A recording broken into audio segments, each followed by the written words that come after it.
Next speaker is Dr. Roberto Garcia, who is the director of the Indiana University Center for International Business Education and Research. Dr. Garcia is also a professor of management and international business at the Kelley School of Business at Indiana University, and he is the Young Jin Kim Distinguished Clinical Professor of International Business at the Indiana University Kelley School of Business. Dr. Garcia received his PhD from the University of Michigan, and he has spent his years since 1997 as a faculty member at Indiana and also as a great promoter of international business opportunities for his students. He's taken them on several trips. I know he participated in the Globalizing Business series as an instructor, so some of our faculty met him there, and he has a very wide range in many aspects of international business, and he is going to share with us some of his observations on understanding the difference between American and Latin American culture. Thank you so much, Dr. Garcia, for joining us today. Thank you. Thank you, Dean.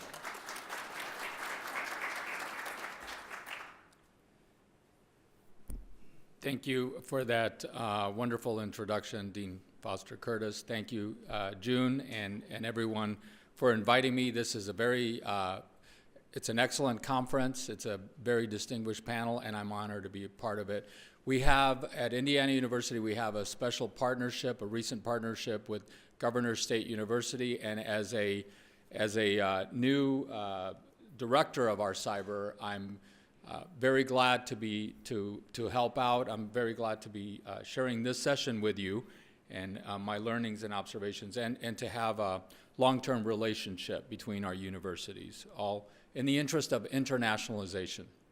So again, I'm honored to be part of this conference. What I'd like to do is spend a few minutes with you talking about a very important topic that is related to doing business between the U.S. and Latin America, and that's the topic of culture, understanding and managing cultural differences. Monica from the U.S. Department of Commerce alluded to one of the common issues that comes up, particularly with folks from the U.S. doing business in Latin America. They might begin a certain communication, like sending emails or requesting information, and then no response, right? No response, or the response is not readily understood. Well, that is actually predictable and understandable as a cultural difference between U.S. and Latin American culture. And so that's what I'm going to cover with you. Just a little bit more about me.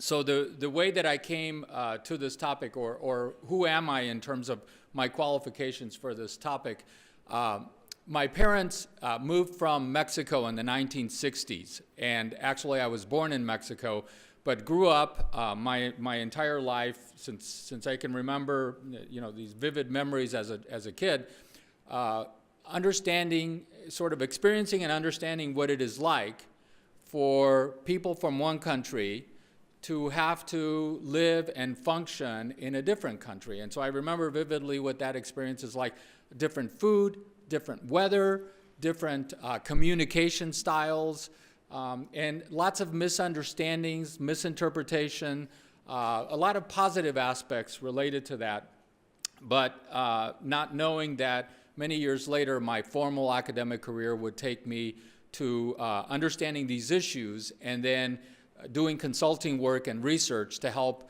particularly U.S. managers understand this reality of doing business cross-culturally in other countries. So my area of focus has been Latin America, partly because of my background, partly, and my research also. My research was in the global automotive industry, strategies of multinational firms at the time when NAFTA, the North American Free Trade Agreement, was just being negotiated. There was already a lot of investment by U.S. multinational firms in Mexico, but it really took off after NAFTA, and there were a lot of questions and issues related to how to manage in a very capable and competent Mexican workforce, but with all of these, with very different histories of our two countries, and then very different cultural differences. My dissertation work also involved not just U.S. multinationals, but also European multinationals like Volkswagen, doing business in Mexico, setting up operations there, selling to the Mexican consumer, and also Japanese firms like Nissan. And so that's been sort of a long-term area of interest. And since then, I have an MBA and a PhD in international business, which has taken me to many, many other parts of the world, to China, to India, to different parts of Europe, and then Latin America beyond Mexico, to Peru. I've taken groups of students to Peru several times to do consulting projects, and several of my consulting projects have involved here working with managers of these multinational firms. You see the auto industry, but even the U.S. government, to understand cultural differences and to do business not just in Latin America, but in other parts of the world. And my reality also in terms of my teaching is that our student body is very diverse, right? 40% of our MBA students are from outside of the U.S. At the undergraduate level, we have almost 6,000 students, undergraduate students, just in business, and 20% of those are from outside of the U.S. Countries represented, the largest number from outside of the U.S., probably no surprise to you, China. Second, India, followed by South Korea, and then other Southeast Asian countries, but Latin America is also represented there.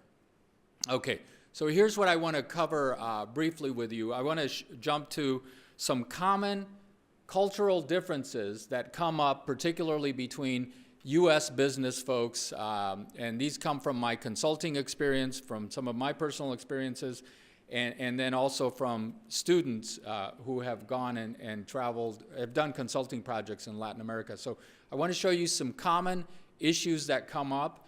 Then quickly I will give you an overview of, a simplified overview of how cultural differences work. Then I want to show you some data. I want to show you some cultural dimensions that have been studied by international business researchers, anthropologists, psychologists, and international business researchers that demonstrate clearly that there are identifiable, measurable cultural differences, and that many times misunderstandings result from interactions, but they're actually can be understood, are predictable, and don't need to lead to hurt feelings or misunderstandings or communication blunders, which is common. It happens all the time, but I think if you see some of the data, you'll understand why this happens.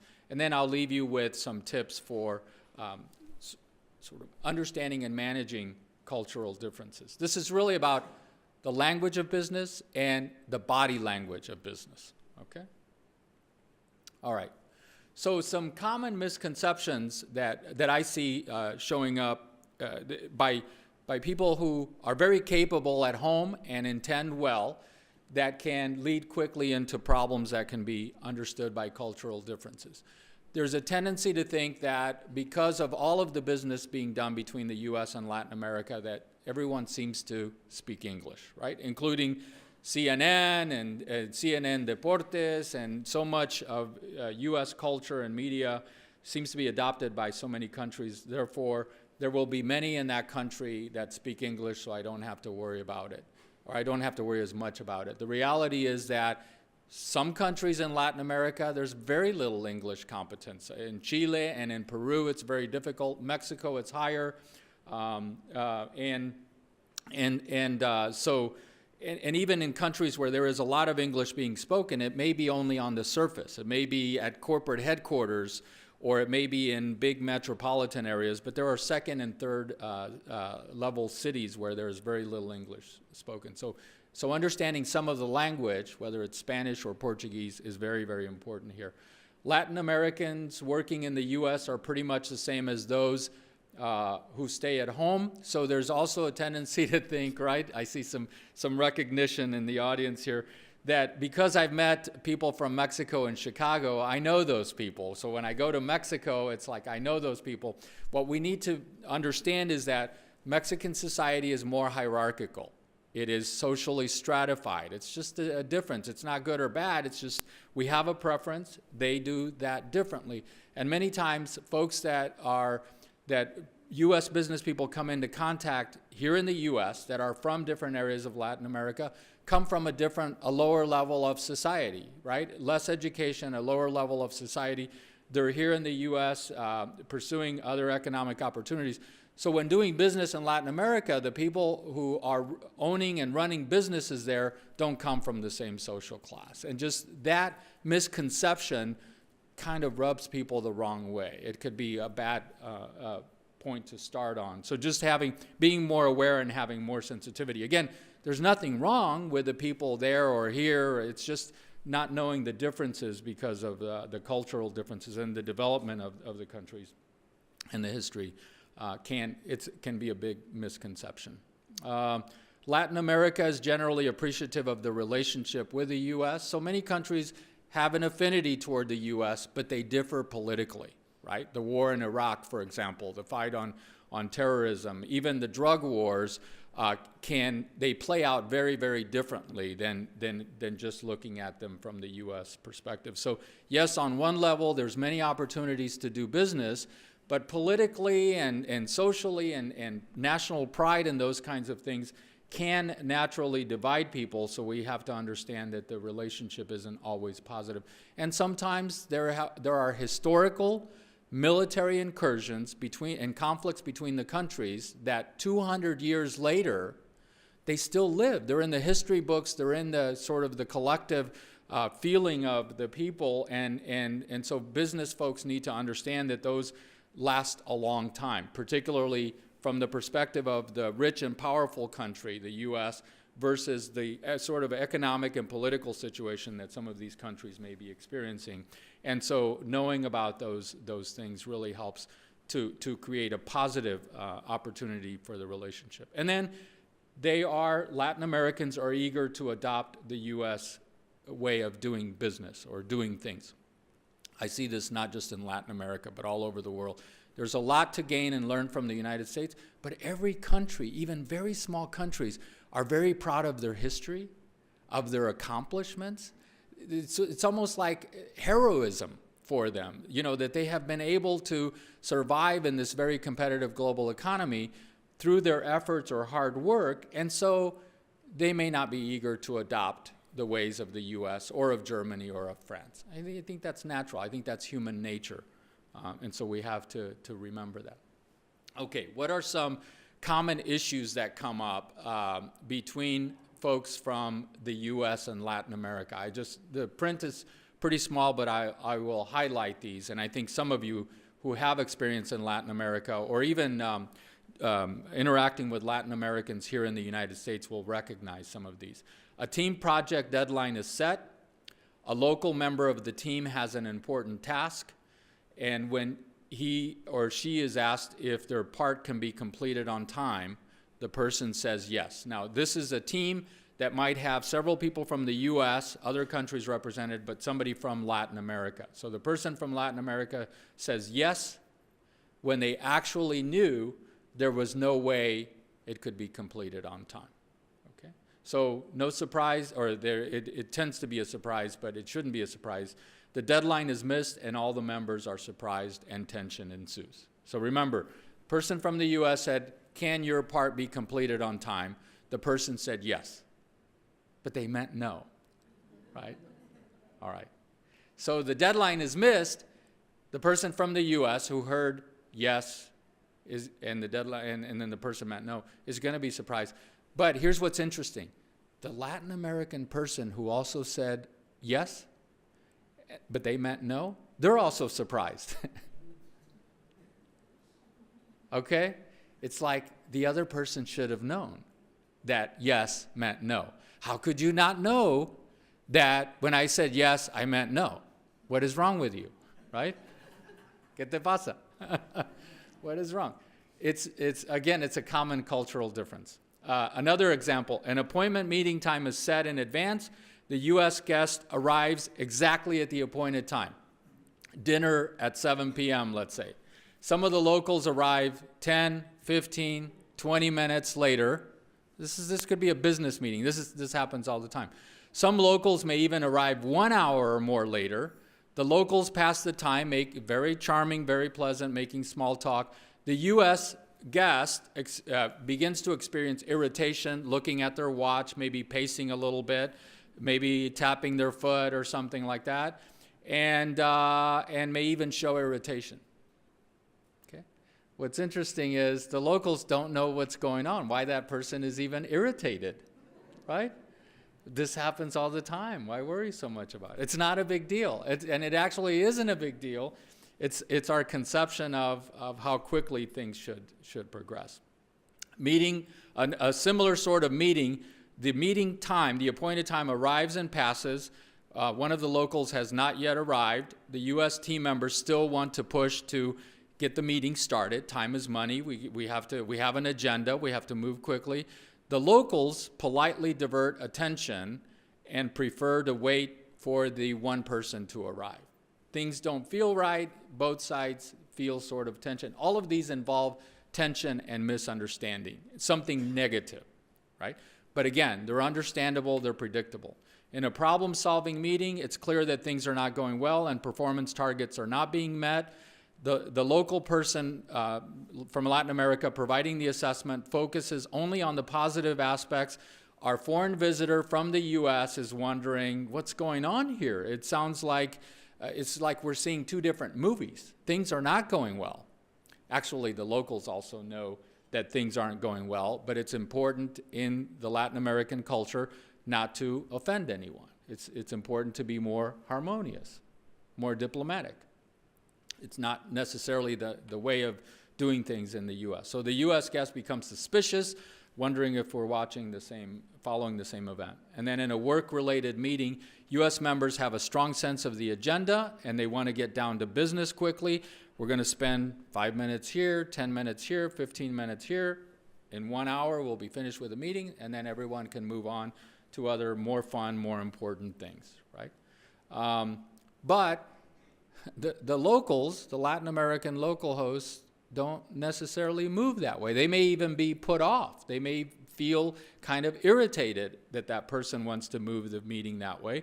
Maybe they want to talk about sports, or they want to talk about what have you seen in our country? What have you experienced? What do you like? What food do you like? Let's order a bottle of wine. How about another bottle of wine? Let's have some beer. This is a working meeting. Could be a working luncheon, right? And then several friends stop by and the meeting is interrupted. So you can see both sides are kind of surprised and maybe experience discomfort or be irritated, okay? All of these are understandable and predictable with understanding cultural dimensions. Countries differ systematically. There's like a continuum. I'm going to show you 5 of these dimensions. But some of these have to do with direct versus indirect communication. All right? The U.S., we tend to be very direct. We mean what we say, and we say what we mean in general. Most countries, many countries, are indirect. You beat around the bush a little bit because you don't want to hurt people's feelings. You want to be harmonious. What's interesting is indirect communication people, they don't miss deadlines. They don't miss important information. They know this. They know when no means no, yes means yes, or yes means maybe, or they know all of that, even though it's indirect. It's not indirect to them. So direct versus indirect. Hierarchy and authority work very differently. In some countries, people tend to have equal status, and in other countries, much of Latin America, there are hierarchies. People from certain levels in the organization or in society have more power than others. And people have adapted to that, and they feel that that is normal. To them, a situation where they can't tell who is more important in a business meeting, like who are the bosses, who are the middle managers, and who are the production workers, that's very uncomfortable. They're going to look for information that says, who's the boss here? And what do I need? How do I need to behave? They're not thinking of it as one way is good, the other one's bad, positive, negative. It's just a preference that people develop. Decision-making norms. Some Some countries find it very easy to delegate, for individuals to take individual responsibility, to accept delegation, make a decision, and then explain it later. Very, very risky in countries that have lots of hierarchy or group decision-making norms versus individualistic decision-making norms. And Latin America tends to be more group-oriented and hierarchical also. So people aren't going to make decisions in the same way or feel comfortable making decisions in the same way. So if Monica is working with a U.S. client and the client sends a request for information to Mexico or to Colombia, to Mexico, to Peru, definitely, the answer may not come back, and it's not that the person doesn't have the information, it's that their boss wasn't copied. They don't feel like they have the authority. They feel like they could get into trouble. Whereas in the U.S., somebody at the same position might just fire off the information and then copy their boss later, or maybe not even copy their boss unless the boss asks. Very different styles of decision making. And then task versus relationship. That's a big one, right? A lot of these situations where the people in the U.S. Want to start with an agenda, time is money, get down to business. That's task orientation. In Mexico and in Latin America and in other countries, you first have to build trust. You have to get to know the people. Right? We say time is money. They say if you want to make a lot of money, you have to spend a lot of time. Relationships, relationship building. All right? We just need to understand that. Let me move on. Just a quick diagram here. What we have going on in these examples is that somebody from the U.S. and culture A is, in all of these examples, there's communication. It's like a message is being sent to culture B. This is Latin America. But the way culture works, when we send a message, written or orally, we're encoding that. We're providing meaning to that communication. And that meaning comes from our cultural programming, right? So the message is sent. When it's received over here, it's decoded. That is, the meaning is unpacked, but it's unpacked within the context of this culture. And it's different. So the meaning it's likely to be misunderstood. But what happens many times, instead of thinking, how is culture impacting this process, the receiver then sends the response back encoded with culture B, this country's culture.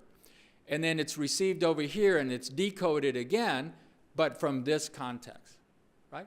So this is a process that shows, because of the cultural differences between the two countries, and then if they're very different and there isn't much experience, then we're going to encounter many surprises, unintended consequences, hurt feelings, suspicion, and negative consequences. All right?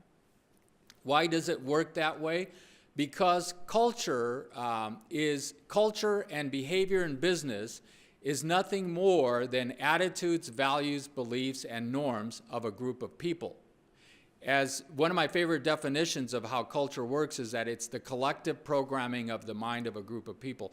So because people are part of a group, a national group, they begin to do things a certain way, and they grow to believe that that's just normal and natural, that it's about attitudes, values, beliefs, and norms. Those come from religion, from the political philosophy of the country. The educational system is very important here. The economic situation of the country, the language itself, the social structure. What our parents, grandparents, aunts, and uncles teach us, we believe it. We use it. We believe it. It's useful. We adopt it. The problem is, somebody from a different culture, this is the same process. But do they have the same political system? No. The same legal system? No. The same history? No. The same language? No. Latin America, things are simplified because if you study Latin America, there are 20 countries in Latin America. 2 languages, of course. There is Portuguese, but most of Latin America is Spanish-speaking. But because of these differences, there are going to be communication differences. Okay.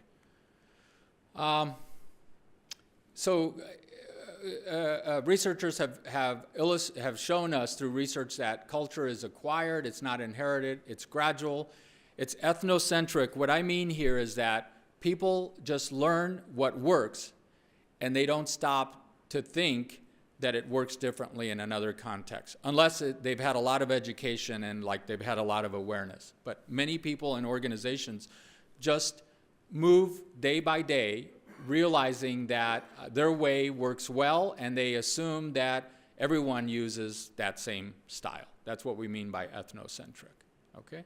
It's like people in their own country are at the center of a map, and then other people, if they don't do it the same way, then they're kind of weird, they're strange, there's something wrong with them.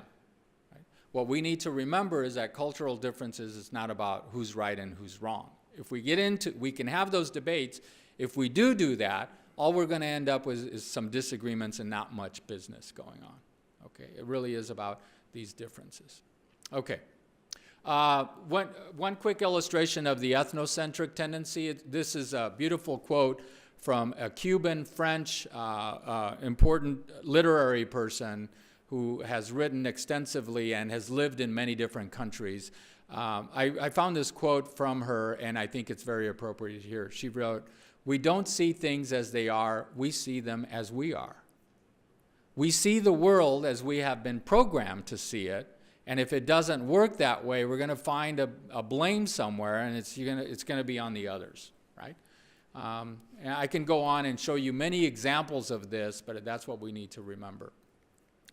Quickly move on to, so these cultural dimensions I've been talking about are just like directions on a map. Individualism, group orientation, directness, indirect, formal versus informal, task versus relationship orientation, equality or hierarchical. These are just like directions on a map. It's what people get comfortable with, and they assume things work pretty much the same way. But these are very important sort of directions for behavior. Let me move to 5 of these dimensions. I'll quickly illustrate how the opposites work. Notice the arrow here, sort of this is an extreme and that's an extreme, and countries could be somewhere in the middle. So think of a country falling somewhere on this arrow, either toward independence, which we call individualism, or interdependence, which means group orientation or collectivism. So here, you always look to the group. It's very important what the group thinks. The individuals and organizations are rewarded along group dimensions. Here, it's individualism, individual initiative, individual rewards, and people are okay talking about their accomplishments. That's individualism. Here, in a group-oriented society, a person who talks a lot about their individual accomplishments comes across as arrogant, conceited. They're not very caring about those others around them. That's not the case. We're kind of interpreting behavioral signals, but it's just that countries lie somewhere along these dimensions. Equality versus status-oriented, that's hierarchical here, and equality, egalitarian here. In some countries, people are naturally inclined toward risk-taking because they've learned that that's what is rewarded. It's okay. There are few negative consequences. Here, they tend toward certainty. You need to collect more information before you make a decision. Again, not right or wrong, good or bad. It's just risk-oriented and tending towards certainty. Direct and indirect, task versus relationship. Okay? Is that, it should, I hope it makes sense. If not, we can come back in the questions.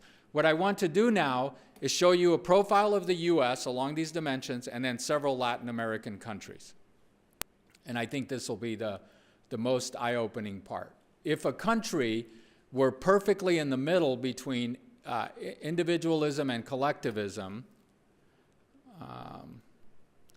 And equality and status, risk-taking, certainty, direct and indirect, task-oriented, they would be, the country would fall right in the middle. This is based on research now, okay? If an individual, so the way that this research is collected is that people are given questionnaires about what they would do or what they feel is normal in a particular situation. And these surveys, questionnaires, have been tested by many researchers. Gerd Hofstede, Fons Trompenaars, Oded Shankar. There are many of these, and they all have, they have been validated over time that getting people to identify their preferences allows us to develop plots, country-level plots.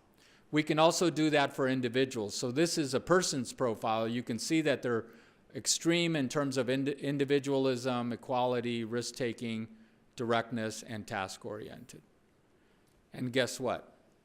That's the individual profile in black compared to the U.S. profile in blue. This is the actual profile of the U.S. Profile of communicating, how things should work in organizations, those kinds of things, okay? Now, what I want to do is move quickly. I want to illustrate with a source called Globesmart, which is a subscription-based resource that we use that's very useful because they have 90 countries. They have data on 90 countries and lots of information about cultural differences. And those of you who are from the business world, if you can get a subscription to Globesmart as you begin to do business in Latin America, I would recommend it highly. It really is the best cultural tool out there today. We use it on subscription-based level at Indiana University, and so our students become familiar with it. You see in red all of the Latin American countries represented, including Brazil is here. I just put in red the Spanish-speaking countries, but it's a pretty good collection of the, certainly the countries that were spoken about earlier are part of this. Okay, let me show you some actual plots. I'll run very quickly through these. US, I'm going to show you several countries. I just want you to notice the particular profile and where they are from the center line. All right. Here's the UK, Canada, Australia, Ireland, New Zealand, and then all of them together, right? You might notice some differences among them, but when you look at where they are on the left side or the right side, they're very similar. What's the similarity? Colonial relationship, family relationship, right? Same English-speaking offspring colonies of Mother England. So 200-300 years later, after these countries gained their independence, culture still, this is data from today, those preferences still stick, all right? So this should be a clue that perhaps, does the same thing happen between, let's say, Brazil and Portugal, between most of Latin America and Spain, okay? But I'm going to show you those profiles. Now I'm going to differ a little bit from the US profile, and you can see some movement toward the right side.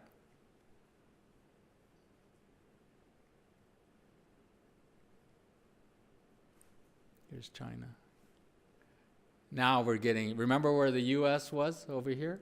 Okay.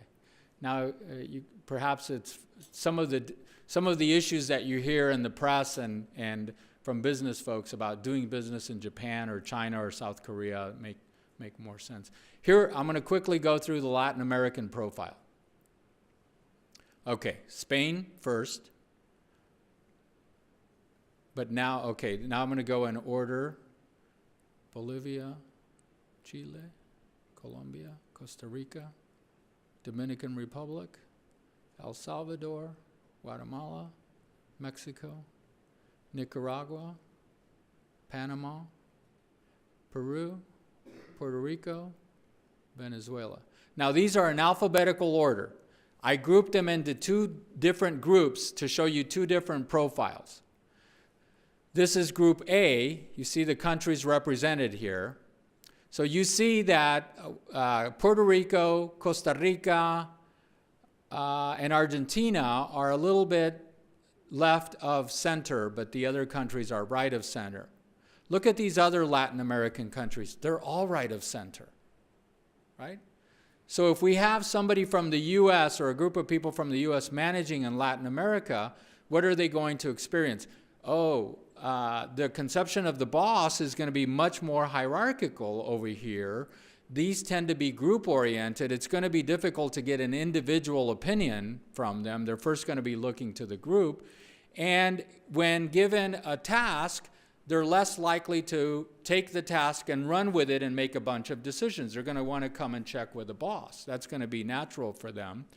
And then to get a meeting started, forget about it. You first have to learn about their families, where they're from, and take more of an interested relationship, sort of interest in the individuals. Otherwise, things are going to be very uncomfortable. The person from this side is going to come across as standoffish, mean, uninterested, and that may not be the case. This is the actual profile. U.S. manager, congratulations, you are now Director of Latin American Operations. Go do it. Achieve world-class quality and productivity and get it done yesterday with all those people over there. And you know them because you see them in Chicago all the time, right? You should know those people. And if you've grown up in the U.S. and you have a last name like Garcia, you may or may not speak Spanish, which I do, by the way. My parents insisted that we speak Spanish at home, which was wonderful. Go. You know those people. Go manage them. No, it's not that easy, right? Because of the way culture works. Okay. How much time do we have? 5 minutes to wrap up? Okay, let me just go through some tips then for connecting with Latin Americans and increasing the chances to do business with them. I'll give you, this is a powerful sort of takeaway that comes from a book which I would recommend, Doing Business in the New Latin America by Thomas Becker. It's a book that I found and I use in my class on doing business in Latin America. One proposition is that perhaps if you're competing with other sellers in a region like Latin America, if you have the rock bottom price to your product and you have the best attributes, you have a bell ringer product, that should lead to the sale. You're going to beat out your competition, right? I think this is very common within the U.S., right? When we're not aware of cultural differences. It turns out that in Latin America, I think Becker is absolutely right. You can get away with a reasonable price and a reasonable product, not necessarily the best and the greatest, but if you can develop trust with people, they'll do business with you. If they don't understand you or if they're suspicious of you, they'll pay a little bit more and they'll take fewer features, but they'll do business with somebody they can trust. That's the importance of understanding the relationship orientation, the hierarchy, and several of those aspects. So things to consider about Latin America is that they're high context and there's a lot of high power distance, right? And that's just normal, natural. We're not going to change that.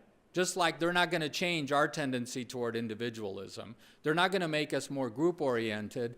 They're not going to convince us that this tendency toward equality doesn't work so well. We just need to understand that that's the way that it works and manage within that context. They're much more indirect. They're group-oriented. And something interesting, probably coming from the relationship orientation, personal space is much closer. Latin Americans touch. There's the abrazo. There is the hug between two men. In a business situation, don't be surprised if you see a woman, let's say, being kissed. It's just a greeting. It's just a very common greeting that Latin Americans have toward a woman in a business situation. It doesn't have anything to do with physical attraction. It's just a greeting, personal space. So many times what happens when somebody's not aware is they back up. Or the woman will blush and become very flustered and uncomfortable, and then it makes them feel uncomfortable because they don't know what's going on. Do I smell bad? Why doesn't this person want to be next to me where this is so important, right?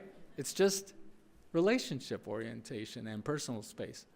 The view of time is It has to do with relationship orientation. In business, if people run 20 minutes after the appointed time, it's not that they don't think the deadline is important or the business situation is important. It's just that they got delayed with a person in a previous meeting. It's not that they woke up at 10 o'clock in the morning. No, they started their morning at 5, 6 o'clock with a power breakfast over coffee and fruit, but every meeting is about people. And you can't push people out the door because you have another meeting coming up. You break when it's natural to break. If that's 20 minutes after the previous one, that's the way you do it. So if your appointed time is 10 o'clock, arrive by 10 o'clock, but don't get flustered if it's 10:15, 10:20. Don't read too much into it. It's just the person wasn't able to get there at that time. They're much more formal. Titles are more important. Where you studied, your title on your business card, that's very important. Calling people by their last name until given permission. If you're given, there will be a lot of refreshments at every social business meeting. Take it. You know, even if you have had a meal already, taking it is a sign of connection, that is a willingness to try to accept something that is given. There tends to be a beer or wine at business lunches and dinners, so prepare for that. It's not as common in the U.S., but prepare for that. And then learn about the country, dust off the high school Spanish, learn some basic phrases, that's pretty important. Take time to build a relationship, take a little bit more modest approach in your accomplishments. Let me just say a couple of things about inappropriate topics. So appropriate topics with Latin Americans to discuss before meetings or in social situations are family, the weather, sports, particularly football. That is the world sport for them. We call it soccer, it's football for them. Their local history, the geography, they're very proud of their geography and their food and their cuisine and their culture. Topics to avoid: racism and indigenous rights, poverty and social inequality, migration, street gangs and drug trafficking, anything unflattering about their country, and even using the word America.